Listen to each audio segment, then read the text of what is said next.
It's the Beatles from the beginning to the end. It's their solo careers. It's their humor. It's their incredible music. It's the British invasion. It's their American adversaries. It's an historical musical education. It's the Beatles and a whole lot more. A Beatles fan's paradise. It's Beatles-A-Rama. Tune in. You'll love it.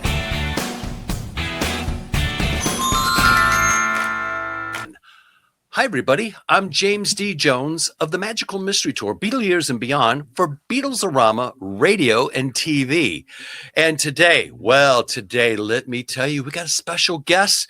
And for some of you, this might be new information, unknown information. For some of you who think you know, you might find out some new facts that you didn't know before. And for the rest of you who are totally in and cool and want to check it out, maybe you even have one of these. Yes. What is it, I say? Well, my guest today is Ericka White. Ericka White is a Beatles historian and podcast host whose work explores the band's cultural legacy, visual iconography, and the ever-evolving public image of the Beatles. Since 2018, she has co-hosted the BC Beatles podcast, which examines the group through a second generation's fan lens. Featured guests have included Giles Martin, Rob Sheffield, May Pang, good friend of mine. Her writing appears in Rebeat magazine, and she is a frequent participant in Beatles conferences nationwide. Based in New York City, she brings a rigorous history, research, and a designer's eye to examining how images and myths and the moments collide in music history. Now, her first book, entitled Meet the Beatles, The Butcher Cover, the complete untold story of the Fab Four's most controversial artwork, will be published in November 2026. But we're going to hear about it now. And you also have an opportunity to pre-order this book before they disappear. This is going to be a good one, folks, because it's focusing all about the butcher shot. So with that being said, ladies and gentlemen, boys and girls of all ages and sizes, I give you Ericka White. How you doing, Ericka? Hi, I'm good. Thanks for having me, James. So happy to be here. Well, you know, I tell you, when I crossed your path, I have been a big fan of the Butcher Shot album that has such a crazy history. And it was actually, and still holds, the record for the most expensive Beatles record ever made. Right? I know. They lost money on their first time out there with Yesterday and Today. The only one. I know, right? And I actually own a few, so that's always cool. So, Nice. There's so many fans out there, Ericka, that they've never seen a butcher. They might have seen a picture in a book, but they've never saw one in person or held one in person. So they're out there, and every now and then people will find them in the wild, which blows my, and I wish I could be that lucky, because what a thrill of adrenaline that must be to find such a rare record in the wild. And you look at it and you see the little V of Ringo's sweater, and you're like, oh my God, I have one. So before we get started in all my questions, let's set the stage for you, Ericka. All right. Beatles invaded America, 1964, February 9th, Ed Sullivan variety show. The world fell in love with the Beatles. The Beatles are touring everywhere. They're invented stadium rock. They're riding such a high wave. Their records are hitting #1. They're everywhere. So set the stage for me. Now that the initial blast of Beatlemania in America had taken place in 64, followed by some great tours in 65 and some records following that and some great hit singles. Where were the Beatles at right before they decided to do this record? Yeah, that's a great question, and a big part of why I wrote the book was that question right there. Right at the end of March 1966, the Beatles had just had their first period of relative quiet ever since they became Beatles. They were expecting to maybe film their third film. They never quite found the right script. It was going to be A Talent for Loving, this Western, but at the last minute, they just decided, no, it's not quite right. And they weren't recording anything. They were writing Revolver, but it wasn't quite ready for the studio yet. And they had these 3 months after their last tour, after that banner year of 1965, to sit back and breathe for just a moment. And Yeah. they were all exploring different things in their personal life. George had just gotten married to Patty Boyd. Paul was buying his first house, the one on Cavendish Avenue, and getting it renovated. Ringo and John, along with George, were all out in the suburbs. Ringo had just had his first child. John was home. He was exploring a lot of more esoteric concepts about religion and our place in life. And they finally had some time to think about these things and really explore. And to the general public, they all but disappeared. They had very few press interviews. Really, the only ones that were out there very prominently were Maureen Cleave's 4 Beatle and Brian series of profiles. And they were coming out throughout the month of March. Paul's had actually come out the morning of March 25th. So they were just about to get ready to start being Beatles again. They were going into the studio the following week to start Revolver. Brian had recently announced their new tour, which at that moment, it was going to be the US, Britain, Germany. Of course, they got rid of the UK and they added the Philippines, and that's a whole other can of worms right there. Yeah. But they were getting ready. They had just started to synthesize everything they were thinking about in the past 3 months into music, and they were getting ready to lay down the tracks for Tomorrow Never Knows, which is the first track they did in the studio, coming back and starting Revolver. So that's where they were at the end of March. They were getting ready to reemerge, and in a lot of ways they were reemerging as quite different than the public might have thought they had been. And of course, the public is always a little bit behind, so they're still looking at the press images around Rubber Soul. And, I would imagine that people in the US especially were still buying all of their cell tape products with the 4 mop tops, Yeah. So it was what they were doing was going to be a shock no matter what and how they emerged. Yeah. And the thing is it's funny because what's unique about the Beatles, is, at least in my opinion, is that you saw them as they were young lads. They were young men, and they grew, and it was like they were evolving so much as we were growing with them, right? Yeah. And some people still just love the mop top era, right? But by the time Rubber Soul came around, they weren't the mop tops anymore. They were actually become poets of a generation. Oh, yeah. And then, even by 1965, Mom and Dad even had a favorite Beatles song, So all this touring and all this business and the movies, and like you said, regardless of what they put out, it was going to shock somebody. Yes. So and that brings Rubber us Soul to already this. had. Right. So I always wondered what Brian thought of this. If he thought, I don't know about this, or if they're like, well, okay, if this is what you want. You mean with the Butcher cover? Yeah. Well, Brian did not appreciate the Butcher cover. He wasn't there on the day of the shoot. I don't think he was aware of it. I think that, Robert Whitaker, that's a whole different Right. topic, and he is so key to this story. Mm-hmm. And, just to go back a few years, Robert Yeah. Whitaker became involved with the Beatles circle through Brian on the Australian tour when British-born Robert Whitaker was in Melbourne making a name for himself as both a fashion photographer and an art photographer. He was very Mm-hmm. into surrealism. He loved Salvador Dali. He loved man Mm-hmm. raves, experimenting with photography.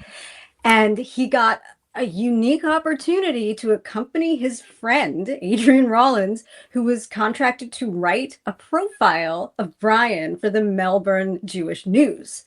And Oh, so he came to, like, he was never expecting to interact with the Beatles. He liked the Beatles, of course, who didn't? yeah. But his world of photography did not interact with paparazzi, with press, with the kind of photographs that one would think the Beatles would need if they Right. were ever there.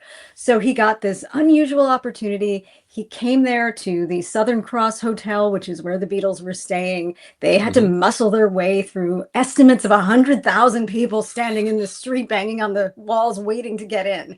Yeah. And he met Brian doing this job.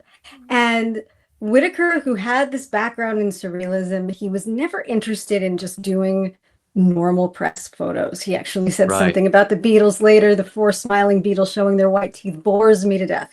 He hated it.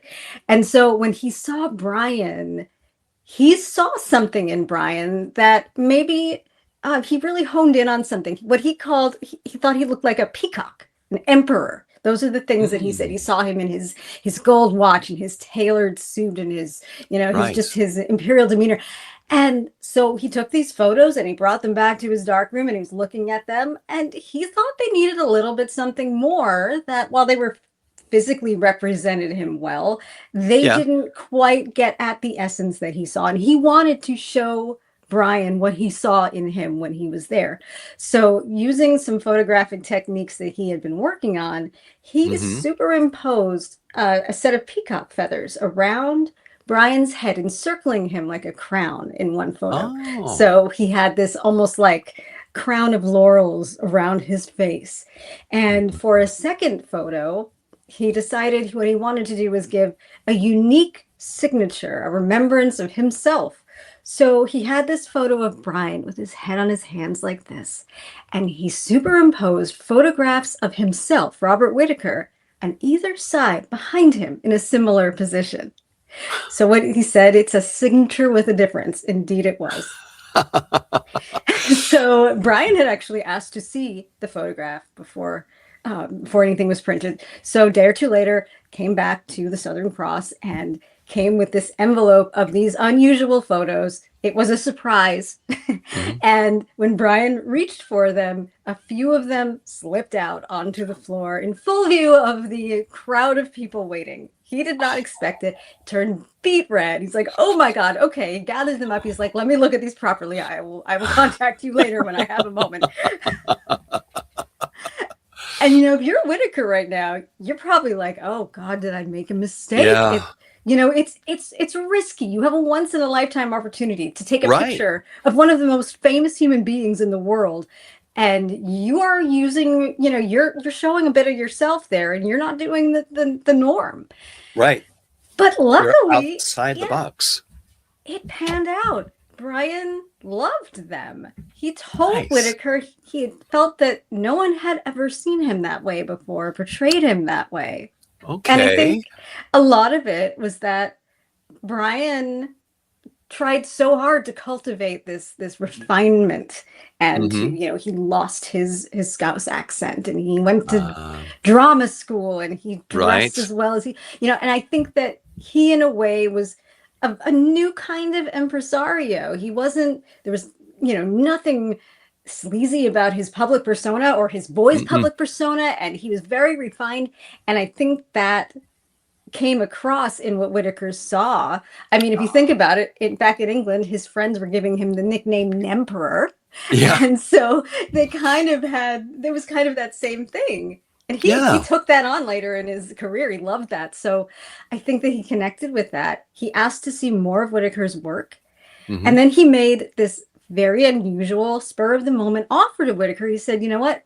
If you move back home to the UK and start your career there, I will offer you the role of NEM's artistic advisor to photograph all my stable of artists, and I will personally manage your career too.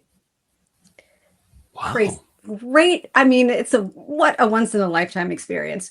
Whittaker wasn't so sure. I mean, he had really built, he had just had an exhibit at the Melbourne Museum of Modern Art. He was friends with all of these like Australian luminaries in the arts, and he was making it for himself. So he had to start over.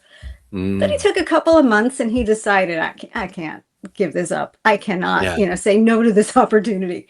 Right. So 2 months later, he was back in England, and he started by setting up a studio, filming Billy J. Kramer, Cilla Black, all the stable of artists. The Beatles were still on their US tour. They weren't even home yet.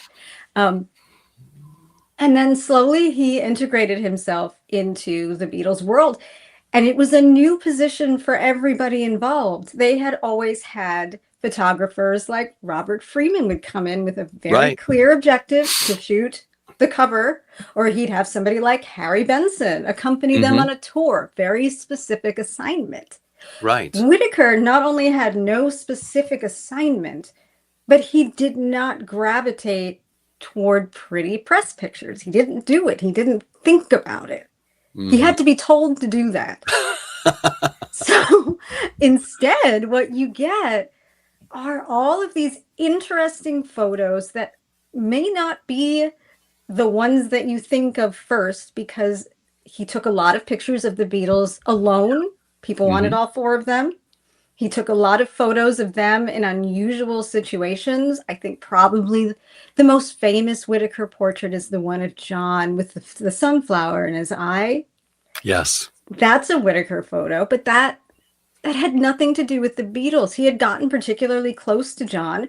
He went to his mansion in Weybridge, and they took this whole set of photos around the fact that Whittaker had been studying the myth of Narcissus, and he wanted to reenact some of those scenes with the Lennons. And he was also looking at them as what he called like a new kind of pioneer in the world, John, Cynthia, and Julian. So he did a number of very surreal, unusual photos with the three of them. And, they became famous because they're beautiful, but they're not press photos. No. And another, when he did get the Beatles in the studio, he used props in kind of the same way that he showed his talents to Brian with the peacock photos. If you see the pictures of them on the cover of the Capitol Beatles 65 album, that was a concept of the four seasons, winter, spring, summer, fall, and they put them together on the Beatles 65 album. The one with the springs is one of those, essentially represents spring. And that would be usually how he would approach it. And he would also be with them on tour. He would be with them backstage. He has a lot of photos of them getting ready or just being bored, waiting for something to begin. So he documented the Beatles in a way that nobody had ever documented the Beatles before. Yeah. Which was wonderful. wonderful. Such access. Yeah, he had incredible access. He got to know them in a way that no other photographer got to know them. And it's interesting because Whittaker is hardly ever mentioned in the wider Beatles history. You read a Beatles, maybe a page or two is devoted to Whittaker. It's about the butcher cover, But he probably took more pictures of the Beatles than anybody ever had on the face of this planet. Now, Erika, you have set the stage. Yes. And before we go any further, you're writing from a perspective of a second generation Beatles fan. Yes. So, who is Ericka White, and who was she before she started doing this, and how did she get into this? The writing or the Beatles? Both. Okay. Well, I was a Beatles fan from the age of 8. And I was very lucky in that I had a dad who still of course, a dad who loves music and was really into it. And he had all of the albums. He made mixtapes before it was easy to make Oh, mixtapes. He would right, have all these right. tapes that he would title the greatest songs of all time, volume 1, volume 2, volume 3. He just loved it. And, we have a little bit of Beatles history in our family in Oh, that my grandfather, his dad, was mhm. a jazz guitarist in the early days of jazz guitar. He played with the Woody Herman Orchestra and the First Oh, Heard, and he backed Sinatra on tour, and he had an office in the Brill Building. He was one of those guys. He was a oh, teacher. the Brill Building. Yes, he Okay. was one of those. And he had a day job. And that day Hmm, job was being the guitar player for the Ray Bloch Orchestra, which is, of course, the Ed Sullivan Show house band. right. Yeah. So he was working there when the Beatles came to America. And of Ah. course, my dad, who was a teenager at the time, wanted to go. No family members were allowed. They could not go, which, oh, I know, I'm so disappointed. But he did the best that he could. And he Yeah. got my dad an autograph of the 4 Beatles Oh, on wow. showing how little he cared about this band right now. He got it on the back of an old call sheet from that morning, right? That was Oh, like yeah. ripped, and he had them Yeah. sign in pencil. He did not care. But he did. And so we had that our whole, my whole life. I was Yeah. interested in the Beatles, and my dad would take it out and he'd be like, hey, look at this. And, Hmm. story for another day, but my grandfather casually mentioned a couple of times that he overdubbed George on the Sullivan performances, something like that. I don't remember, whatever. Oh, So wow. we still to be investigated, haven't found the evidence, but Ah. um, so that was kind of, the Beatles were just part of our lives. It was just something Yeah. we loved. And, I got lucky enough that my early Beatles fandom coincided with a big Paul McCartney world tour. So I got to see him a Oh, couple of yeah. times and, just became crazy obsessed with it. Um, and of course, we had all the albums, mostly the Right. Capitol albums, because Right. we were Americans. And Right. one of the albums we had was Rarities, which was Oh, the yeah. 1980 precursor to the anthology sort of album with rare cuts. And one of Yeah. the rarities that was in there was you open it up and there's a gigantic picture of the Butcher cover in there. Yes. The first time probably that I ever saw it, because it wasn't, obviously we did not own a Butcher, and it Right. was not really talked about that much, and so Yeah. it was fascinating. I loved it. I Yeah. loved it so much, and I think probably you either love that or you hate that when you see it. Mm. It's kind of Right. have to have a reaction to it. But Right. it was always something that I really liked to look at. And I don't know, it was just so weird, and it was so out of nowhere, and they look so happy in it. It was just Yeah. such a fun dichotomy of different things.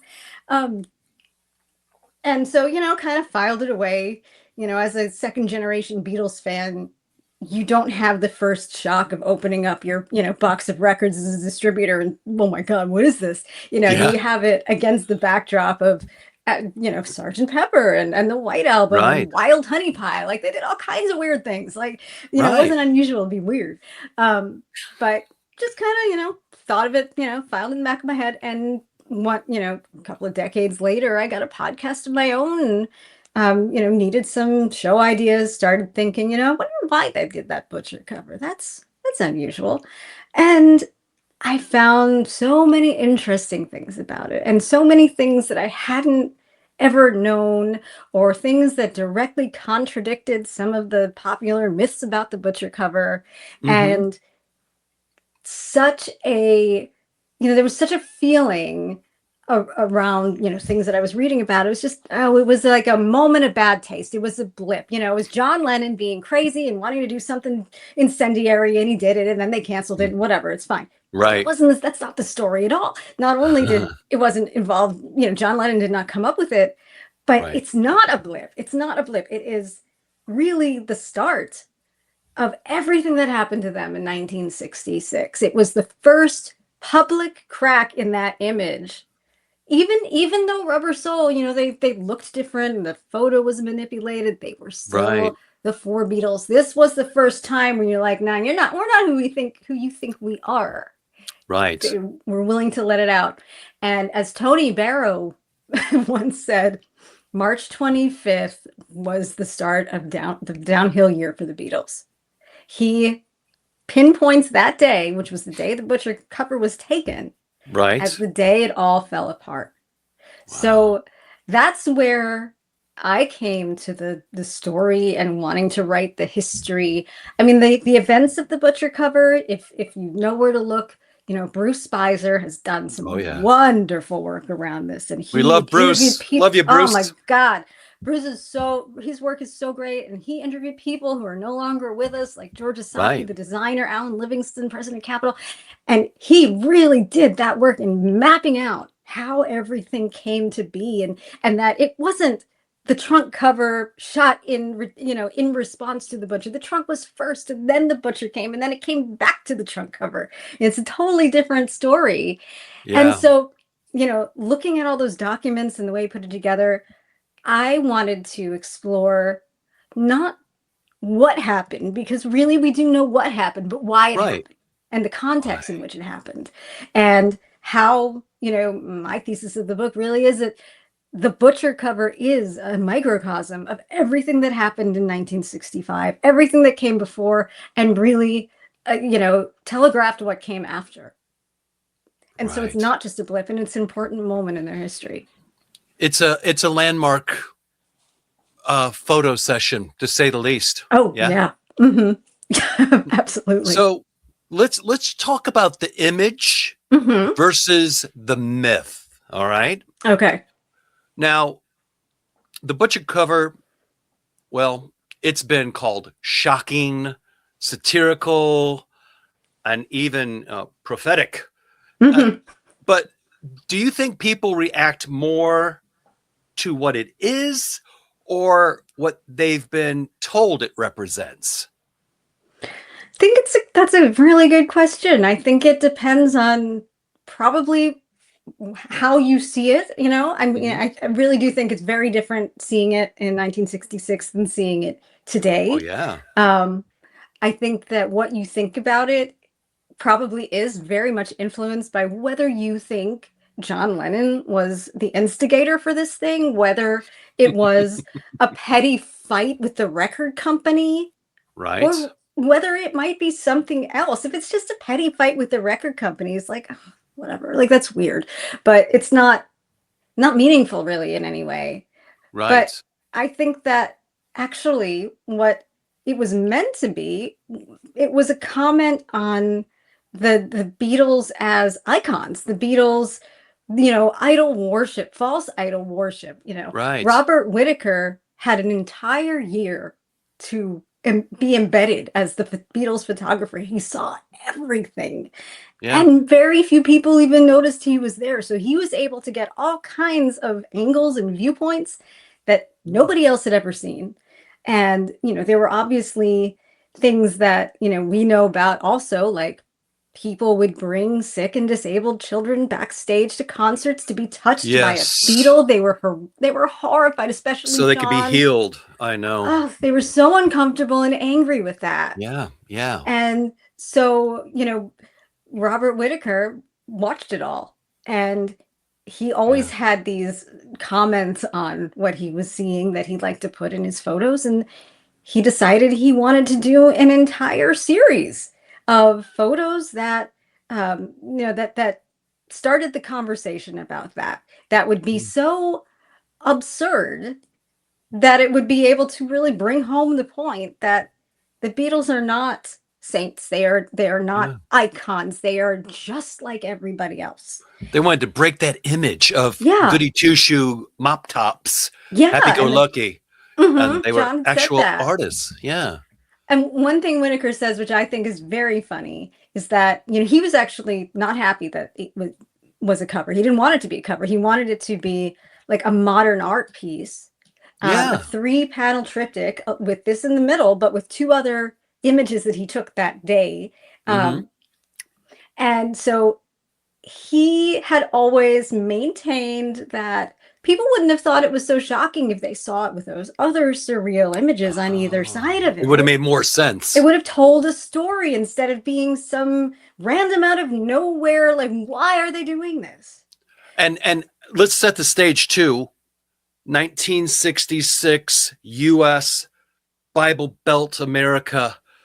And here's this record where they're in butcher schmucks and pieces of meat and baby doll parts. Yeah. It was like the equivalent of like a Marilyn Manson in the early 90s. It was shock. Right. And it was thought of as, satanic or, Yes. cultish. It was not funny to a lot of people. Right. Well, and let's get to that. So is the butcher cover misunderstood, or is the misunderstanding actually part of its power? Both. I think a little of A and a little of B. People do misunderstand it because there are such prevalent myths that people, even in published books, spout off as this is what happened. This is the reason for it, and so it's believable. But that wasn't the case, and yeah, the misunderstanding is absolutely part of its power. It's something. It gives it like a mystique. Yeah, yeah. Why would because they do that, or what are they trying to say? It's not. It's not explainable by normal That's a good logic. way to put it. And in order to explain it, like the logic leap had to be filled by something, and that's where the capital story came in. Oh, and yes. it was John's idea because John likes a prank or whatever, But that was part of the point. For the Beatles, that was part of the point. For Whittaker, I think he wanted to say something specific, and he wanted to do it in a very specific venue. Yeah. But for John, who kind of just took the transparencies and didn't ask Whittaker whether they could do this, he just kind of took it and forced it on Brian. His idea was to break the image, to be shocking, to be out of nowhere, to finally say, that's not me. I don't want to do this anymore. And this is how I'm going to show the world.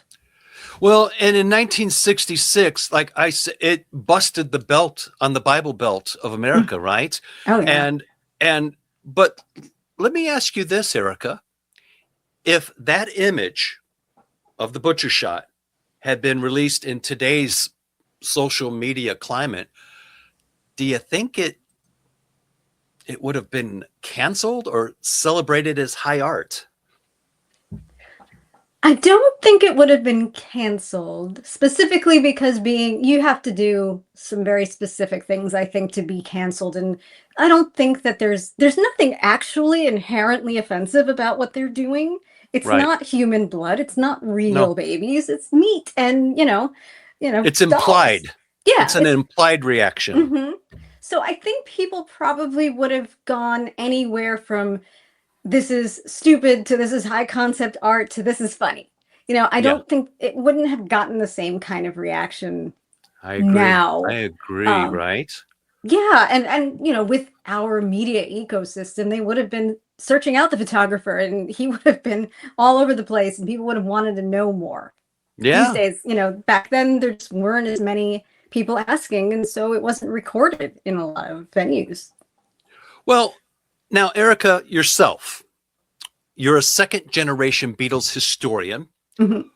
What do you see that maybe a first-generation fan of the Beatles might miss because they lived through the moment?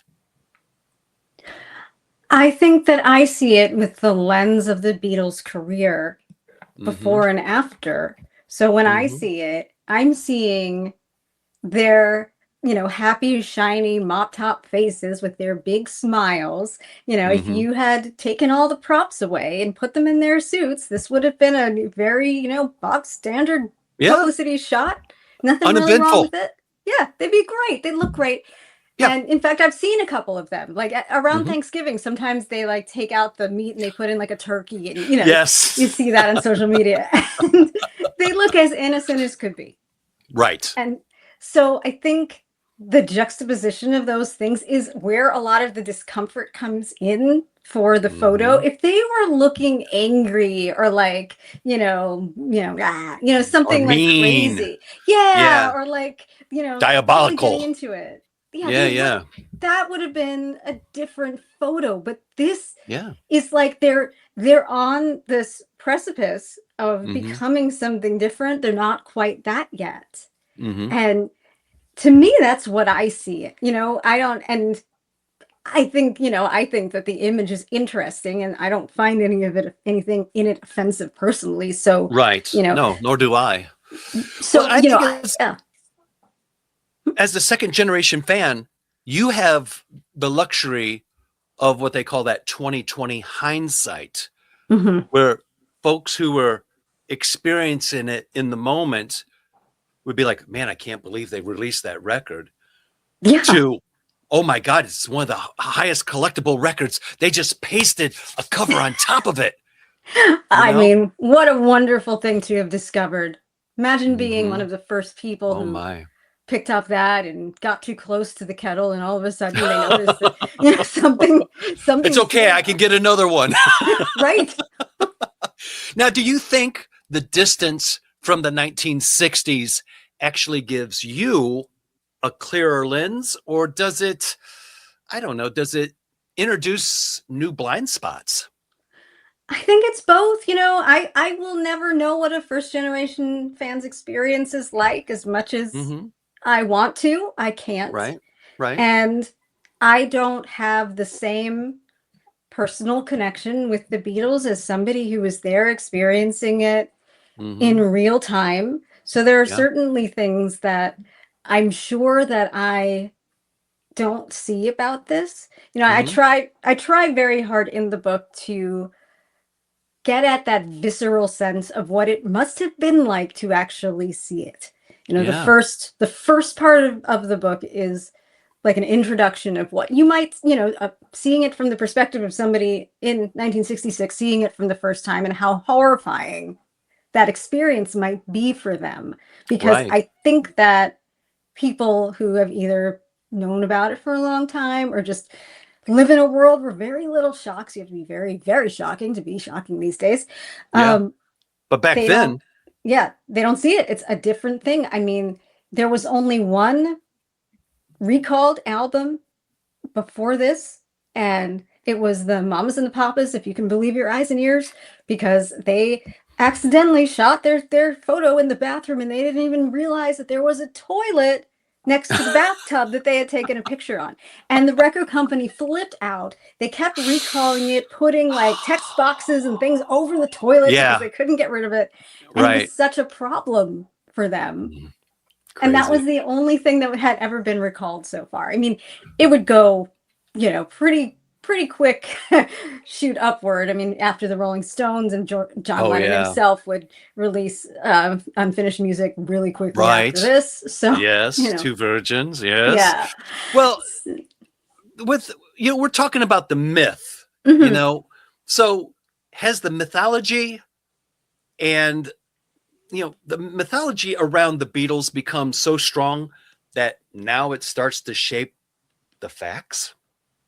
Oh, absolutely, it does. There's the whole issue with it being a fight with capital, I think, is the first Right. thing that shapes the facts. And Hmm. anybody who is adamant that it was John's idea is not is missing the element of collaboration Hmm. and of high art mixing with public art, public pop music, and this whole, I think, movement that was happening then Hmm. where the high art forms were kind of being pulled in, and I don't know. That myth certainly shapes it, but I also think not knowing the reality behind why it was shot, you Yeah. lose a bit of it. You lose the mystery. You lose Yeah. the kind of the art history aspect of it almost. The idea that this was a surrealist piece, that Whitaker had his lineage from, Salvador Dali, and Yeah. looking at it in that context, it takes on a whole new mythology, and Right. it's a much richer image when you think about it in context of how it really happened, and in context with the other images that he took as part of the set. Oh yeah. Yeah, it's I mean, I've seen so many of the photos from those sessions. Some are so bizarre, it's so abstract.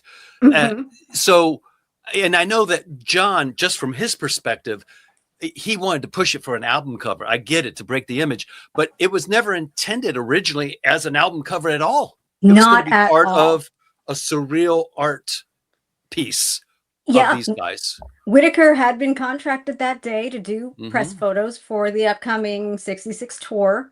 Right. And he did them, and they're the very famous ones. The Beatles are all wearing turtleneecks and shades of Yep. brown and ecru, and they're standing together, all four of them. Yeah. And once he finished that business, everyone cleared out, and they did this. So got it. And now let's get to what we really want to do. Right. So there was no more obligation. Tony Right. Barrows, he had gotten what he needed. And Right. it was kind of like, this is on our time now. This is my time. Like, because he had this unusual relationship with Brian and the Beatles in that Mhm. he was technically called the NEMS artistic advisor, and he worked Right. almost exclusively with those artists at that time. But he was an independent contractor. He was not an employee of NEMS, which actually caused a lot of trouble for the Beatles anthology and everything down the line when they wanted to use those Oh, photos. yes. But he was not obligated to do that. He was leasing the studio on his own dime, and Right. everyone had gone home, and so he wanted to do a project for himself, and he did it. And I don't think that he ever would have conceived that somebody would look at these and say, "Oh, great album cover, they're perfect." I don't think he would have. There was no intention for that. No, he just wanted to expand his own artistic portfolio. Yeah. And he had this idea, and it was about the Beatles, and it was about fame, but it was not really about the Beatles, I think, in his mind. It was a theme. Yeah, it was a comment on fame, using the Beatles to, belabor a point. Right. They were the vehicle of the theme. I get it. Now, yourself, Erika, you bring a designer's eye to this. Yes. What's something visually in the Butcher cover that, let's say, most people overlook, but completely changes how you interpret it?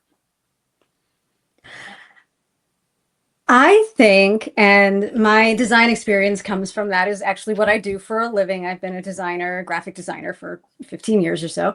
I think it's the thing that we talked about, and I've got a replica here just for yes, there you go. just inspiration. I think what it is the juxtaposition between their facial expressions and what we're seeing. Yeah. Especially Paul. Yeah. That wide open mouth smile. He's got the two baby dolls on either side of him. He's got a head on his lap. There's so much in there. And I think if you look at that is where you see the past Beatles and the future Beatles all converging in this one moment. Another thing I'll point out about not the photo, but the album cover itself was that Capitol designer, art director George Asaki, when he received this, after a number of pretty uninspiring designs featuring the trunk photo, he recognized this as a piece of art. He loved it. So he did things to it. He found a very psychedelic type font, and he paired it with a very minimalist sans serif font for the track listing. And he made this canvas sort of feeling, like he treated the photo with this ribbing almost to like a canvas. Like a canvas. And then, Brian helped him by asking that it be printed on the extra special expensive classical paper. So that helped it along. But he really treated it like a piece of art. And I think also, if you look at it in that way, it's opening the door to album covers being more than just a display of, Elvis is on this album and he's singing Love Me Tender. Right. It's now a statement. You can now say something with it. Right. The album jacket itself is a statement. Yeah. And it's a piece of art on its own, not just And it has marketing. Music.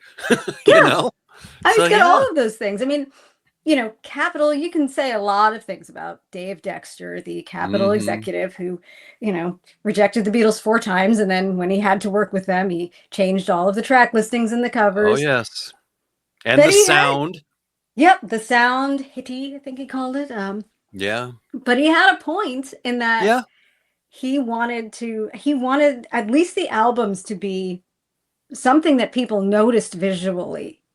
Oh, And yeah. I think maybe Yeah. he was more thinking from a marketing and sales tactic than anything else. But, Money.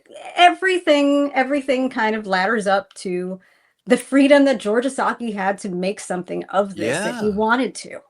And I think that should always be recognized as part of the contribution of this album. Well, do you think the image functions more as art or more as communication? I guess it depends on how you're seeing it. I think Yeah. seeing it as an album cover versus how maybe Whitaker wanted to show it Mm-hmm. would have really changed the way, not only the number of people who would see it, because if it was in a modern art gallery, people Right. wouldn't be seeing it, but just the way you're seeing it. And so I think it matters. It matters a lot how you're seeing it. Yeah. Basically, your first impression, where you're coming from, would determine that. Yeah, If and it's it's a lot art about, or what are they communicating to me? right, like it's set and setting. Like if I'm seeing this in a record store, it's very different than if I'm seeing it in an Yeah. art book. I'm not Yeah. prepared for this in 1966 in a record store. Exactly. I'm Right. prepared for it if I go to the MoMA. I'm expecting to see weird. Right. So Something bizarre and out of the ordinary, which this definitely was. it definitely was. Yeah. Yeah. Yeah. Now, was the cover, your own personal opinion on this, was this cover like a misfire in messaging or maybe a moment where the band was really kind of ahead of their audience? I think that it was probably a misfire overall Mm-hmm. because there was, like we're just talking about set and setting, there was no preparation. If you think about Sergeant Pepper, it was a whole theme. It was a whole, I'm sure that the advanced production and marketing for that, got people prepared for this is going to be something new from the Beatles. This is going to be an exciting Right. concept album. And, this came out of nowhere. And so I think that really matters.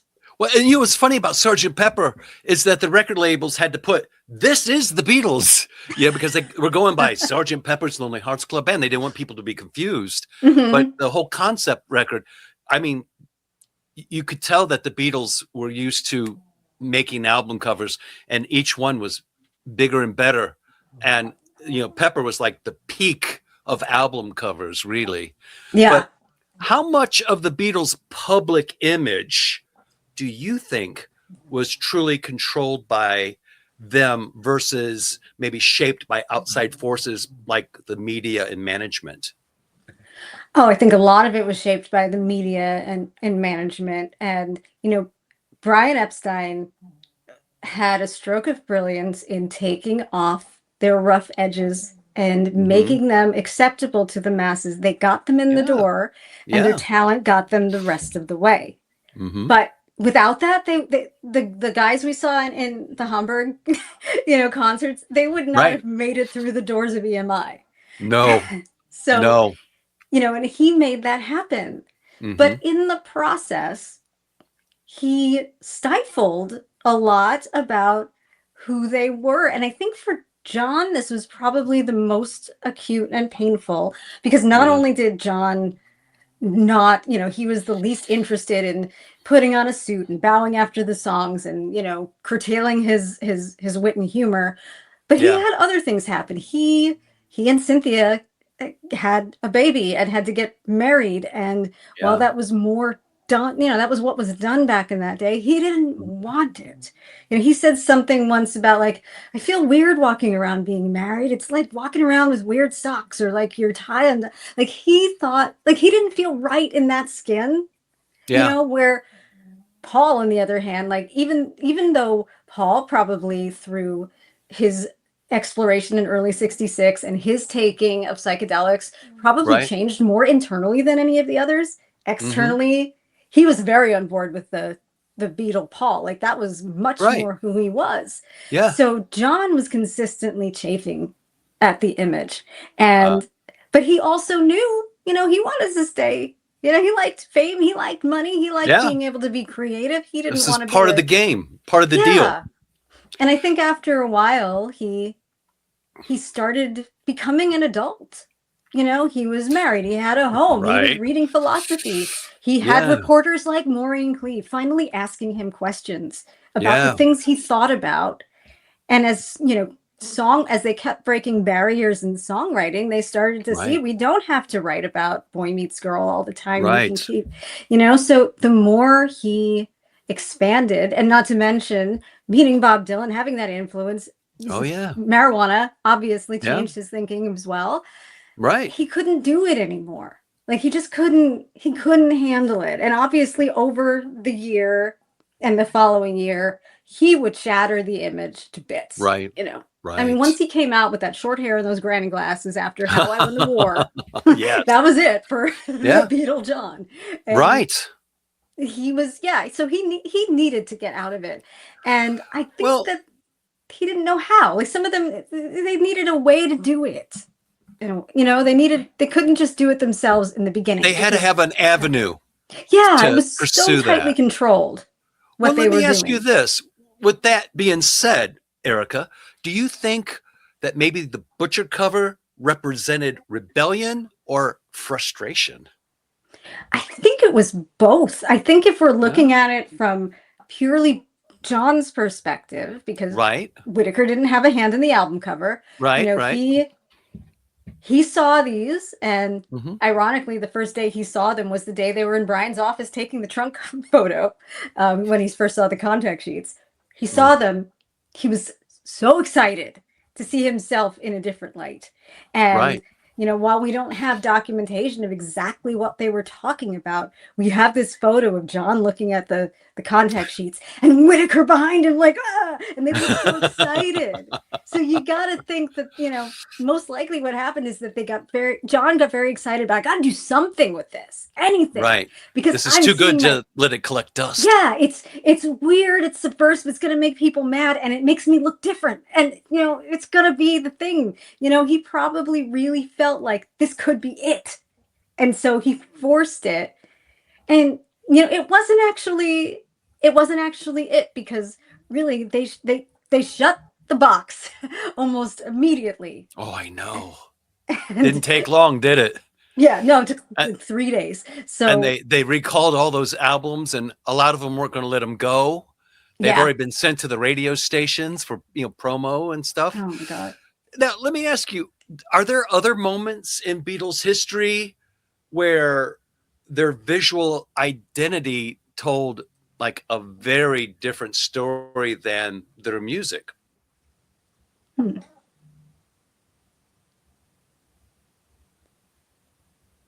That's a very interesting question. I don't think I've ever considered that before. Mm-hmm. I think in a lot of ways, their visual identity generally kept pace, or maybe was even a few steps ahead Mm-hmm. of their next phase. And I Right. think that the crux of the four-headed monster version of Beatlemania is that they weren't allowed to do that. Right. And so, if you look at Sergeant Pepper, they wanted to try and be someone else, and so they did. And then, the White Album, they got a little scruffy. They got a little bit out of control, and the album, kind of, you feel that too. And Yeah. I don't think there was ever I can't think of a moment right now where the friction was as deep as it was right here. Mm-hmm. But I do think you see it in them around this time, like in those 66 concerts, in the videos Mm-hmm. of those concerts, where they're trying to play these early songs because that's really all they can actually play on the stage. Right. And you can see them not wanting it, or Right. doing it with a much larger, heavier dose of irony than maybe they did 3 years prior. They were basically repeating the Mop Top Beatles set list, and they weren't those guys anymore. Yeah. And when they And did try and introduce new songs, but mhm, there's nothing stranger than watching them play Babies in Black right, and a concert stage. Like, who's going to scream to Babies in Black, you right. know? And I think that Scottish waltz, if you yeah, will. it makes them uncomfortable. I think it kind Yeah, of brings down the mood a little bit in the right. for the show, and that was some friction for them. Well, Erica, if you think about it, just for one moment, clear your mind. Okay.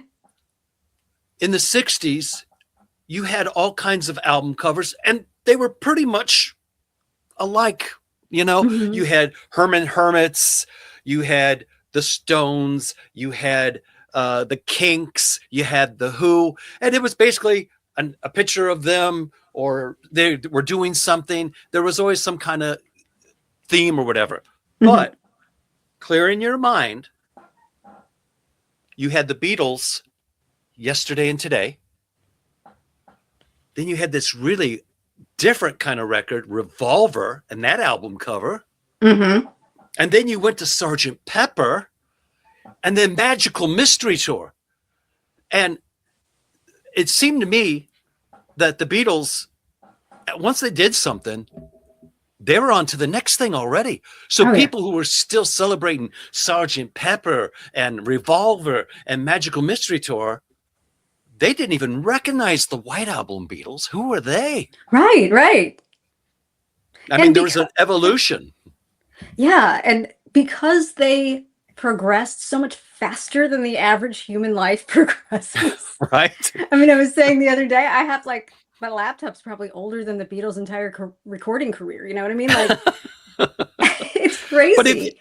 if you think about it, 1964 Beatles, I Want to Hold Your Hand, to White Album Helter Skelter, they're two different bands Yeah. in a And matter of 4 years. 4 years, 4 years. For us, that would be what, 2022? Yeah, yeah, right. It's crazy. So, why do you think this particular image still provokes conversation 60 years later? Partially because there's no logical explanation for it. We Ooh, that's have good. so much documentation about why they wanted to do Sergeant Pepper from everybody's perspective. Right, Revolver too, we have Klaus Bormann. He wrote, he has a book about it. He talked about it. right. And we have Get Back. We have so much documentation. We have Yeah, no documentation about this practically. And yeah, because once the Capitol kind of folded the US albums with, global universalization of the CDs, we right. don't see it anymore. And Capitol has never released a commemorative Butcher Yeah, album, which I think they should, like, in I about two agree. months. I Be the perfect agree. time. Yeah, But they never have. it's an opportunity missed. How Hmm. many people would buy it? Oh my You God. know? I think people would be really into it now because I think Yeah, people would not see the offense, right? right. That wouldn't be the first thing they'd see. They'd see the joke and they'd see Yeah. the the message, I think, a It's little through a bit different more. lens now. It isn't so, Yeah. So Yeah. is the Butcher cover more important today than it was back in 1966? Yeah, I think so. I think so. In the whole, I mean, for those of us nerds who really like to think about Beatles history, We're all I think nerds here. yes. I think it's very important because, like I said, it's kind of a microcosm. Hmm. It's really that turning point from Mop Top Beatles to Right. what they became and what they were going to Yeah. start with Revolver in a week after taking this photo. And I think also just from an artistic point of view, I think Hmm. it's interesting to think about the Beatles, how they related with this surrealist artist. And, we Hmm. think about the Beatles' musical influences all the time, that, Right. Paul's Music Hall and classical music and electronic music, and it all came and synthesized into the Beatles. But Right. visuals were very important to the Beatles from the Oh, very yeah. beginning, from Astrid cuttings to Sutcliffe's hair. They were, Hmm. very conscious of image and conscious of how image augmented or didn't augment their status and their music. Yeah. And I think it's a conversation that's interesting to have. And I think this image and the whole set of the Butcher Day images Yeah. are not just weird one-offs. They're an interesting contribution Yeah. to the arc of that story. Well, and let's be honest. I mean, the time was the 60s, all right? And, what was considered long hair back then was very controversial, right? So they were no strangers to controversy, whether it was their hair or, them invading America or taking over the US charts. But do you think that controversy is kind of necessary for cultural longevity? Oh, yeah. And for the Beatles, I think one interesting thing about the Beatles is that they liked to break things. Yes. Whether it was, physical objects or breaking their records or breaking norms, they broke things and they did not care. And then they just kind of moved on to something higher while everybody was rushing to catch up. Right. And so, it's part of their makeup. It's part of who they were. Right. It's a necessary part, I think, to understanding their history and, even getting a little bit of awareness of how and why it happened, because we'll never know. I mean, it's almost supernatural how the Beatles happened, but we're all here trying to figure it out. Well, what do you think is the biggest myth about the Butcher cover that your book finally puts to rest? The Capitol myth. I think that people say that it was the Beatles sending a message to Capitol that they didn't like the way, Dave Dexter and his producers butchering their butchered records, their albums, right, from the very beginning, and that they did this as a message to them. And as soon as Capitol printed it and realized that it was bad, they said, okay, no, you go back and you take another cover image now. And so they went and they were all morose and they took a picture of themselves, all pent up inside of the trunk to say, look what you did to us. And none of that happened. And I think the funny thing is both of those are Whittaker photos. But, right. But I do think that the fact that the trunk covers were taken that day was directly because the Butcher covers because the Butcher images happened, because that was the day that Brian had a meeting with Robert Whittaker, and Robert Whittaker came armed with his contact sheets from the session that Brian was not at. Right. And he had famously said, I would like to take my lighter to this and burn them all down. He hated them. And so I can absolutely imagine him thinking, I don't have any publicity photos. I can't use any of these things. They're horrible. Let's get in there right now and take more. Because if you look at this, look at the trunk cover. They're not outfits. Their outfits are not coordinated. No. They're not wearing makeup. They look pretty high. And if you look at the original photos before they cut out the background, they're in Brian's office with these garish, like blue, orange, and brown curtains behind them that don't go with anything they're wearing. No, it was a poor choice. It was really a poor choice. It was. And because they're so image conscious, it stands out as not normal for them. Yeah. It was not planned. And Whittaker himself said that trunk was in the office. That's why we used it. It's all I had. Oh, wow. So he didn't have his lighting rig with him. He didn't have anything. Oh, wow. So he was just forced to do this to compensate for some press images. Yeah. I mean, he had a little equipment because he's a photographer. He had it, but he did not. Yeah. He would have set it up in a studio the way he would for everything else that was official. Get the gaudy curtains out of there. That's a distraction. Yeah. Make it a neutral setting. Now, when you're doing all your research for this great book that's coming out later this year, Erika, I have to ask you, one person to another, or should I say one Beatles nerd to another, did you uncover anything that genuinely surprised you, or something maybe even long-time Beatle experts might not know? I think how much Capitol didn't want to do it the whole time. That when Brian gave them the Butcher midway through the trunk cover design proof process, right? They had to do it because it was the Beatles, and they felt that they didn't do what the Beatles wanted. Their contract is coming up for renewal, and they, Right. Brian's starting to make noise about going to RCA, going to Columbia. And so they did it, but they didn't want to do it, and they knew it wasn't going to be sellable. And so when Brian came to New York for the final approval, they showed him Yeah. the butcher, but they made 3 other design proofs of the trunk cover to go alongside them because they were so worried that it wasn't sellable. And there was probably part of them that knew Brian well enough to know that if he was there in the office with a capital executive and 4 opportunities to choose from, he wouldn't Yeah. want the butcher. Right. And so they tried so hard. And I think too that people, often, you wonder, why did 750,000 of these things get printed when Right. people were worried about it?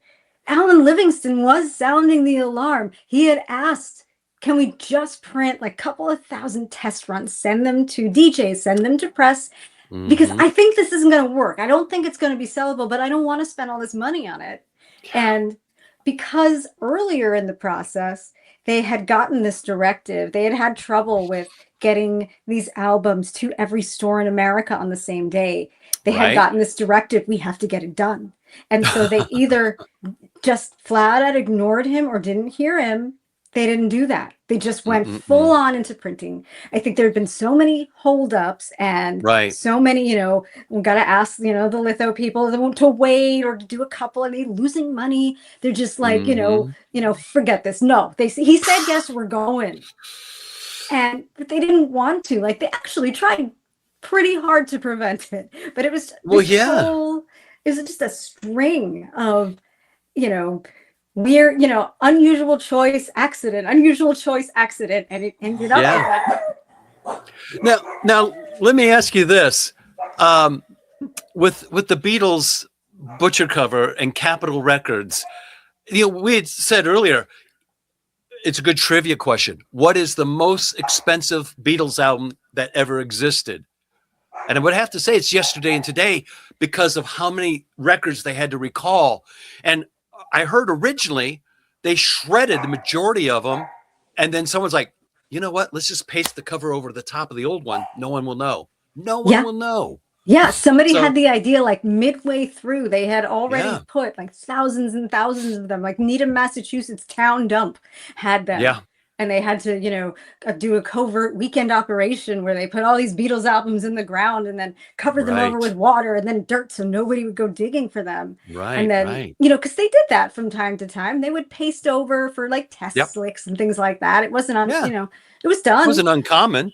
No. And so they realized they could do this at the distribution plants on a mass scale if they just kind of rerouted some of these shipments over to Scranton and LA, and they got it done, but they didn't get all of them. I'm curious how many actual butchers still exist. Because I mean, if you think about it, there's natural things that happen: fires, water damage, angry ex-wives or husbands that destroy record collections.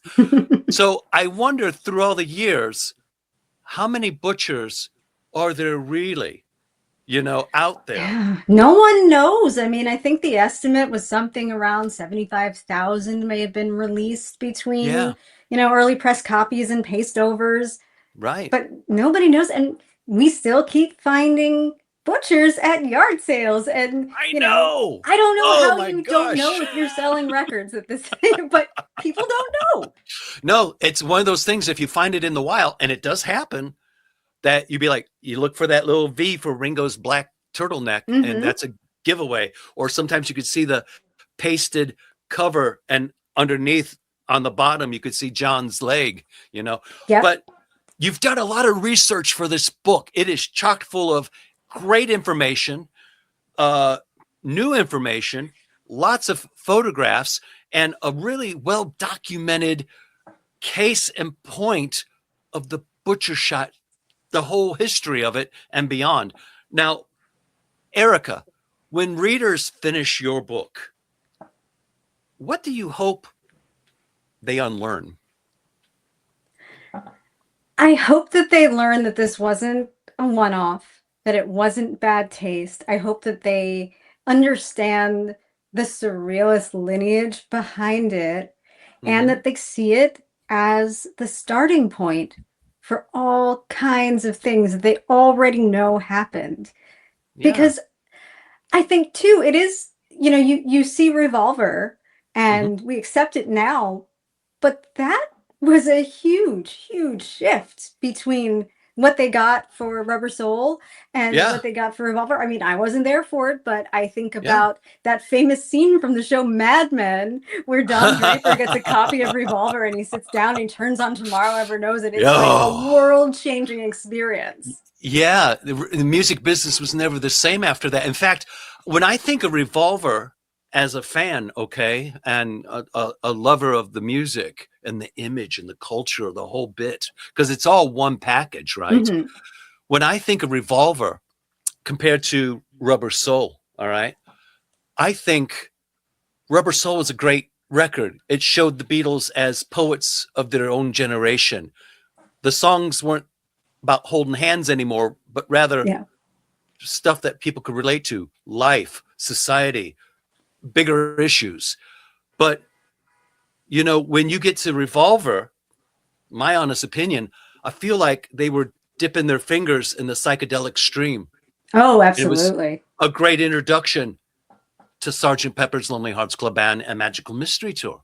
Mhm. And And I people were think that still, go on. I think that you're absolutely right. There's kind of this lead in that you can see how one Yeah. leads to the next, to the next, to the next. And that's where I think Hmm. the butcher cover is important because you don't really see what led to Revolver in the first place because it was this quiet period and Yeah. this was a US only thing that was quashed immediately. You don't Right. see the progression. And I think it's important to see it.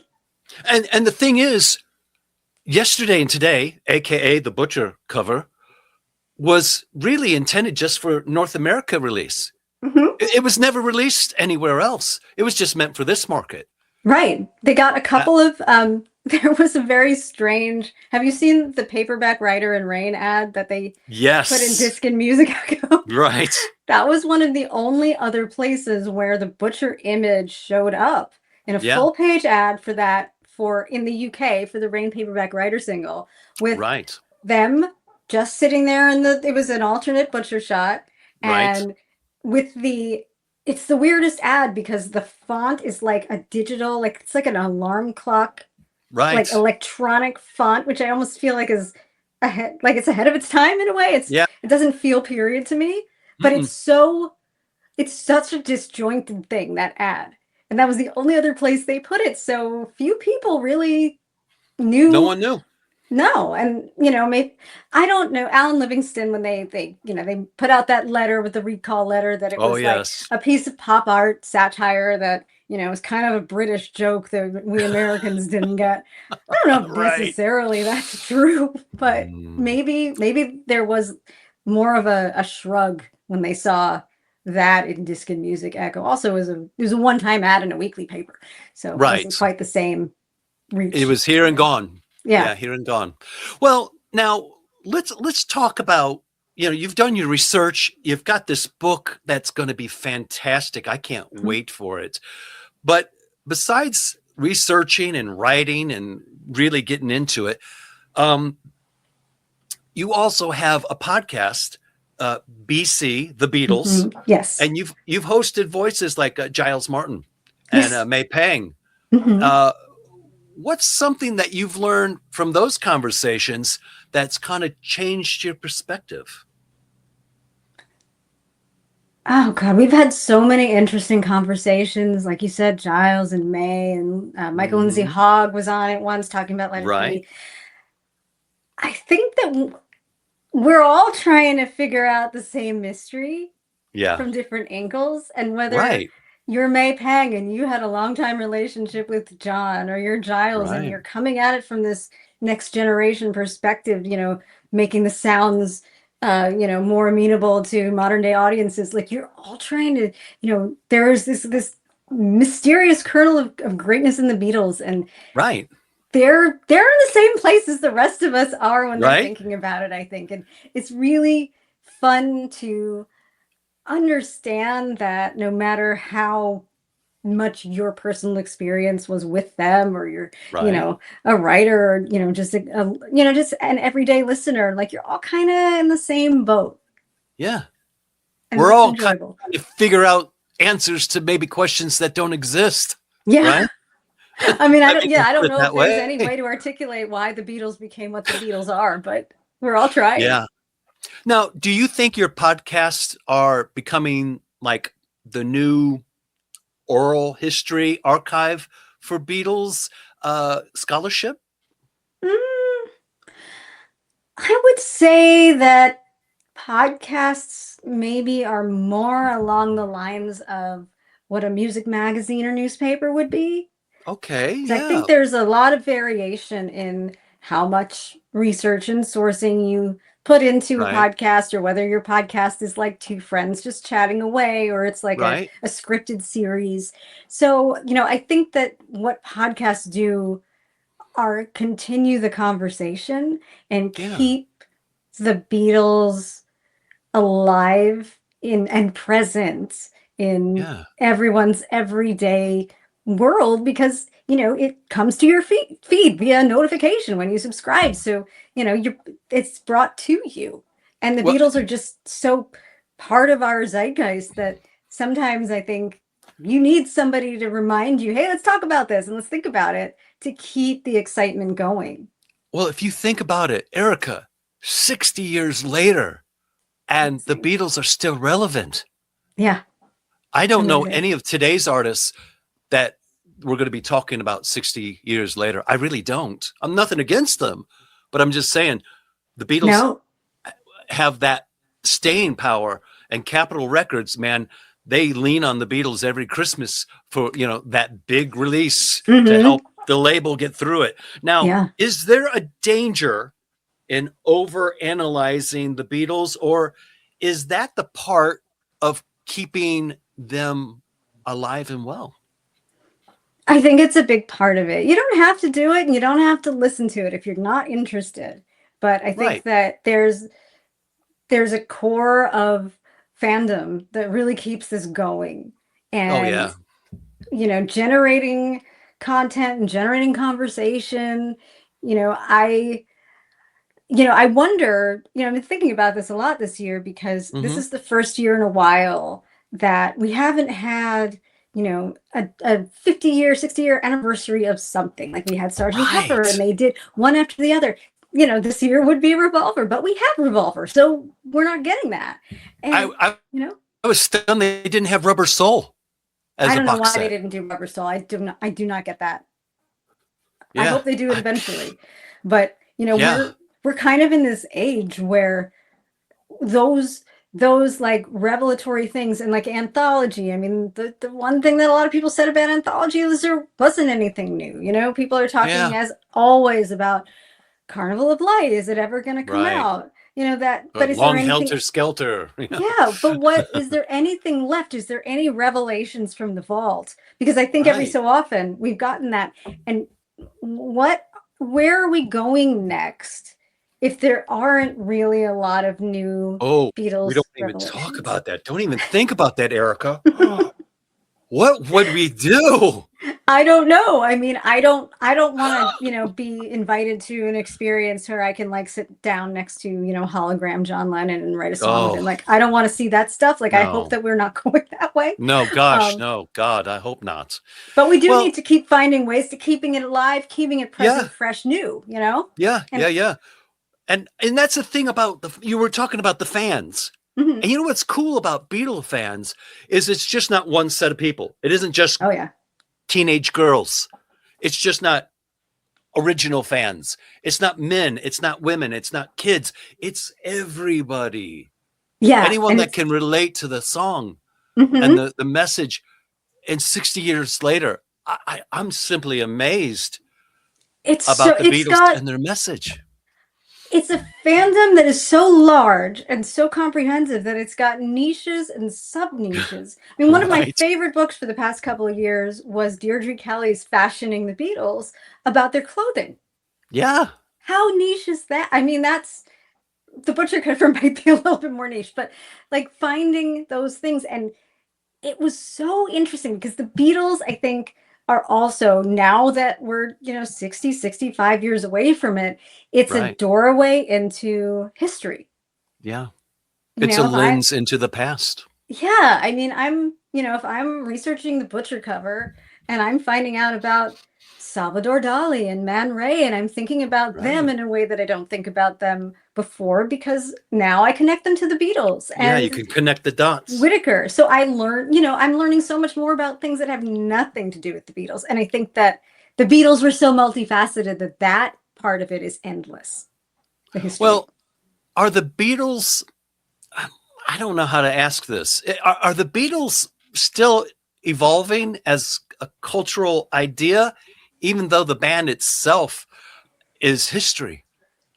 Yeah, I think they are. I think with every era, we had, like, in the 70s, we got the Red and Blue albums. And then, in the Right. 80s, we had, well, the 80s were a hard time for everybody, but, But we we had rarities, yeah, we right? got We had rarities. Then rarities. the anthology brought things back. And then I think about Right. like the early 2000s and young Beatles fans making websites and getting on Tumblr and writing fan fiction. And now we Yeah. have like Beatle Talk on TikTok, and we have all kinds of new ways to experience it.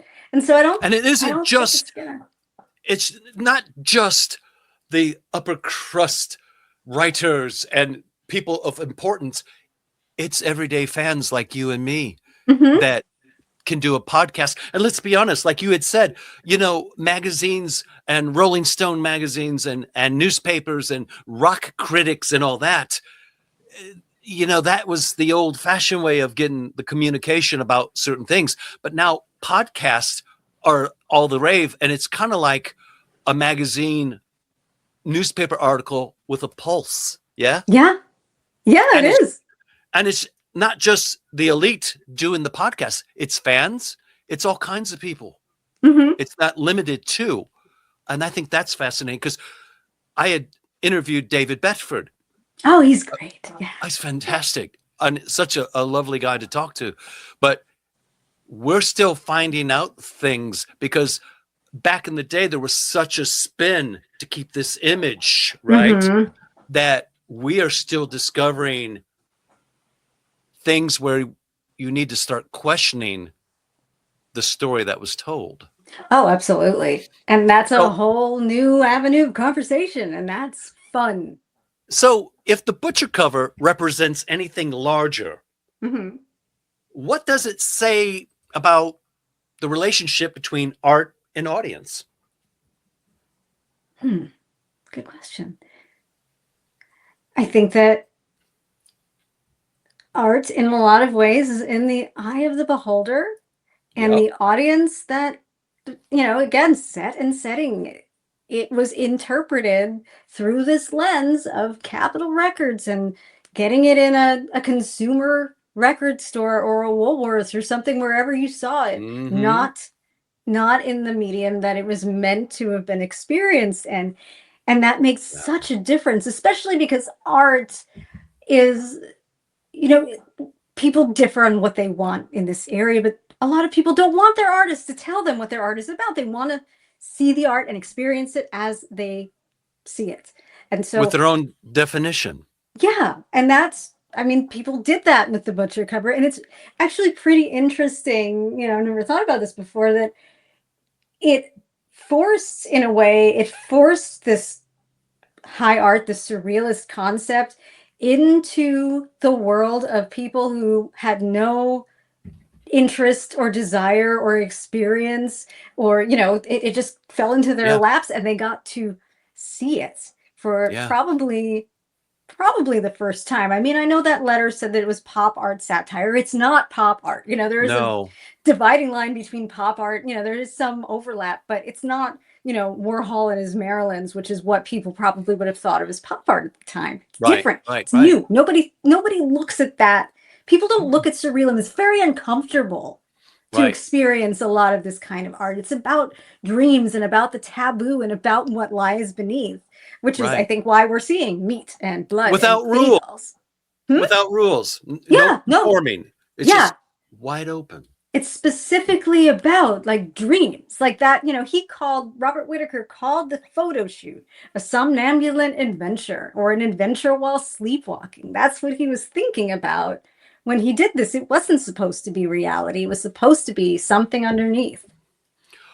So, Erika, I can only imagine you're going to have all kinds of images in your book that folks can really, maybe they've never had a Butcher album cover, but this book will bring you a little bit closer and you can actually touch the picture, look at the picture, find out the stories behind it, the people involved, the misconceptions.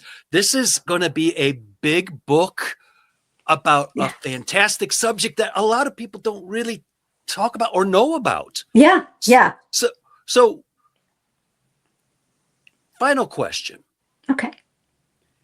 Is there something about the Beatles we haven't figured out yet? I think there's a lot about the Beatles we haven't figured out, and that's part of the fun. And that's what we're doing. Yeah. That's the allure, isn't it? Yeah, that's why we keep coming back.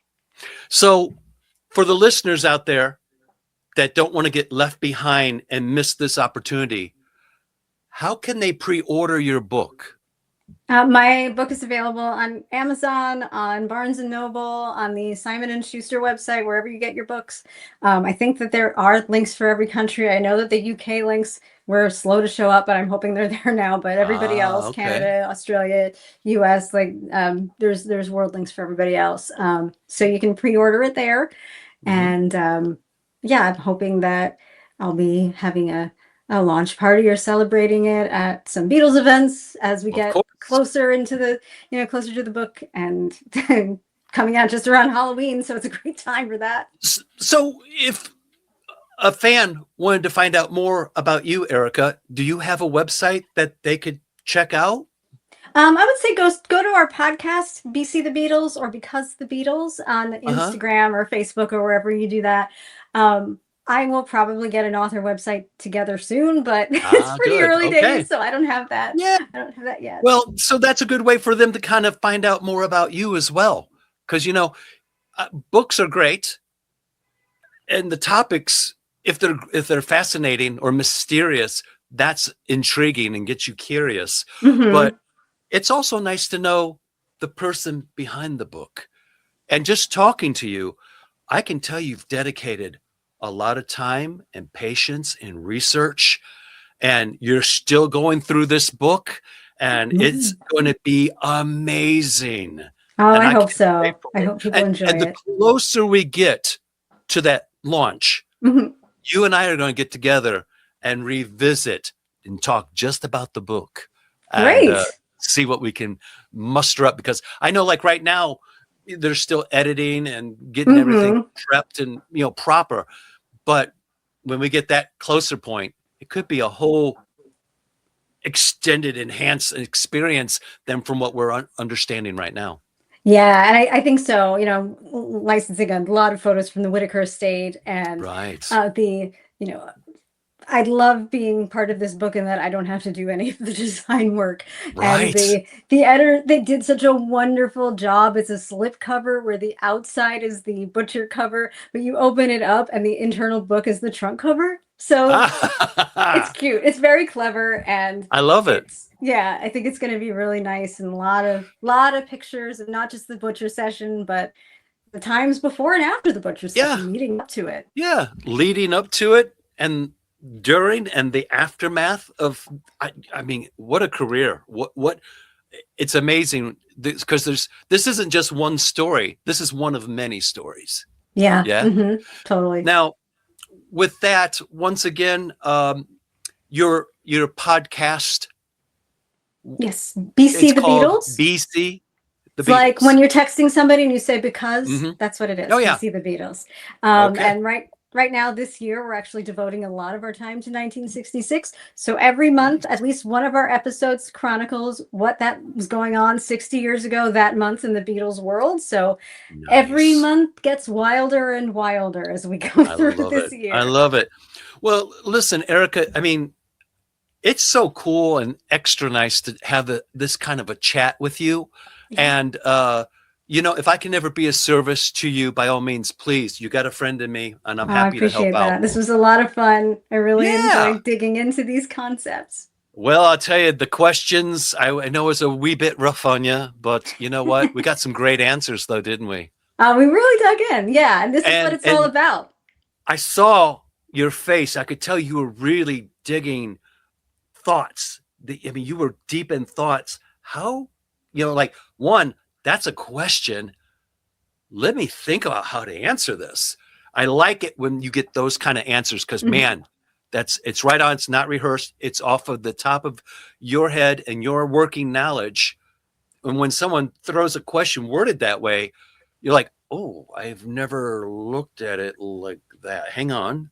And so we really get some unique answers that you might not get with a regular tired old question interview, right? Yeah, no, I think it's great. And I think that, the butcher cover is about a lot of things.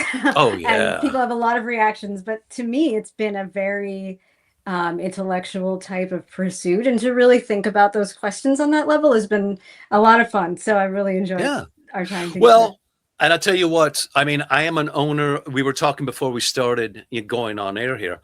I own 2 stereo butchers, 1 second state, 1 third state, and then I own a third state mono. And I'm always on the lookout in the wild. I'm always looking, right? Because it's like finding treasure where you're not expecting it, right? And that makes it even that much better. But, folks, listen, the images we remember, okay, when we think back, they're not always the ones we understand. And sometimes the most controversial moments in history aren't mistakes at all. They're mirrors. And my thanks to Ericka White, author, historian, and a voice helping us see the Beatles just as they were, but not just as they were, but as they continue to be interpreted.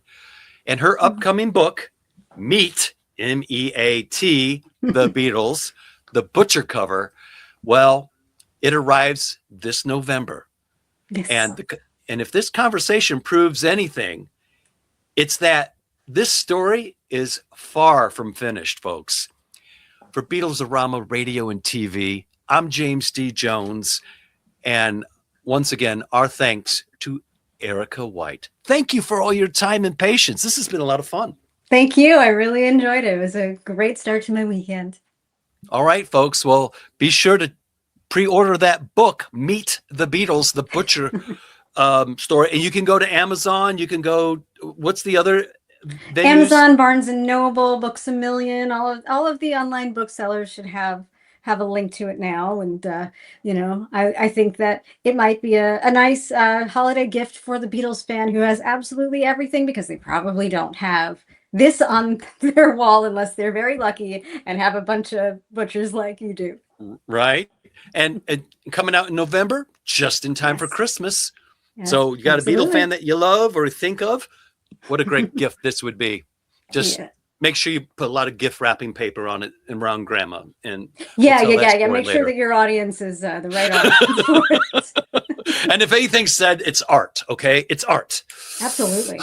Love it. Well, Ericka, thanks again. And you've been nothing but phenomenal. And I'm going to check out your BC Beatles podcast and check it out and really get to know you even better and see some of the other things that you talk about as well. Because it sounds like you really tapped in as a second generation Beatles fan. You're locked in, you're fascinated, you're keeping it alive, and you're creating an awareness and an excitement that's contagious and can spread that kind of happiness and curiosity among other fans. Yeah, that's what we try to do. Yeah. Well, there you go, folks. And with that, stay tuned for the next one coming up right here at Beatles-A-Rama Radio and TV. Bye-bye.